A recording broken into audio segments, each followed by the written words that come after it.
Then we had Abdullah Mason again. Yeah. What you think about Abdullah? Abdullah Mason. The guy he was fighting, I was like, he looks the part. Yeah. But then Abdullah, there's levels to this. Yeah. And I mean, it seemed like he from Ohio. You must have a history with him or something. Because he looked like he was, what you call him? He looked like he's just from Ohio and then got to work. Uh-huh. And that's his dad, that's his trainer? Dad's his trainer.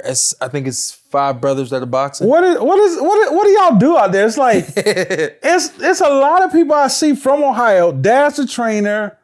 And it's like, yeah, y'all get so successful. You know how hard that shit is? It's like but there's so many people from Ohio that does that. It's like Cleveland, Ohio, Northeast Ohio is like a grind. Whatever it is you do in life, it's a grind. My mom worked at a hospital. Yeah. And she would go to work before we got up for school for school, and then she come home hours after we're home from school. It's just a grind. You know what I mean? And my dad worked in a metal treating facility where all he did was like put metal in freaking fire, hot fire all day. Okay.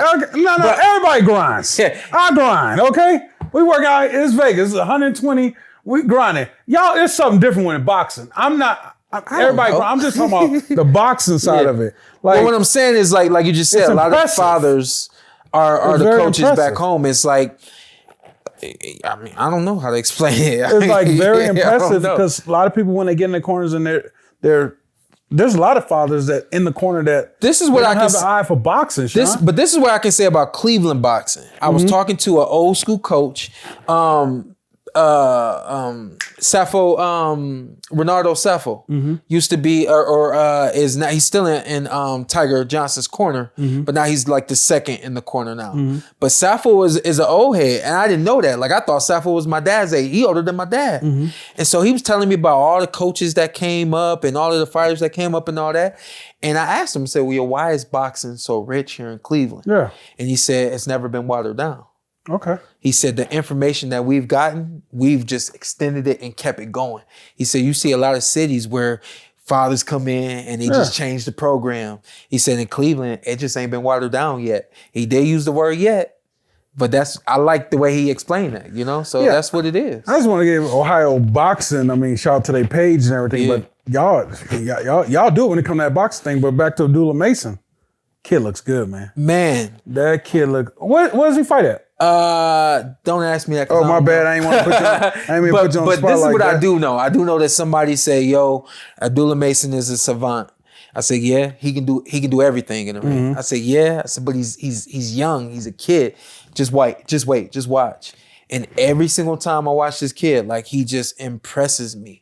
And he shows that he can literally do it all. I've seen him, for the most part, box on the outside, in the middle of the ring.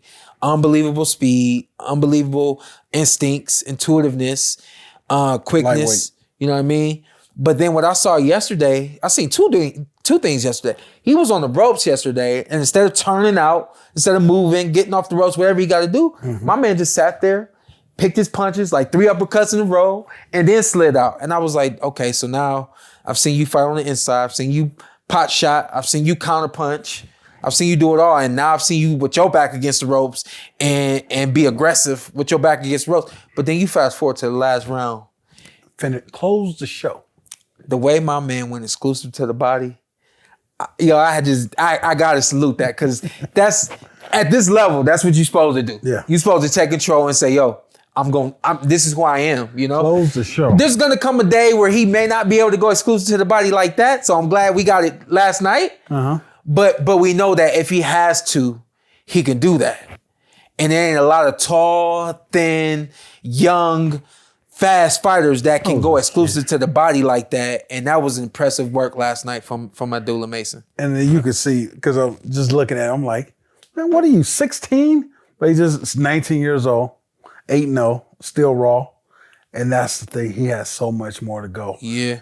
To be that impressing a Hall of Fame fighter like you, at 19, 8-0 is pretty damn good, man. Yeah, he impresses Tim and Dre too.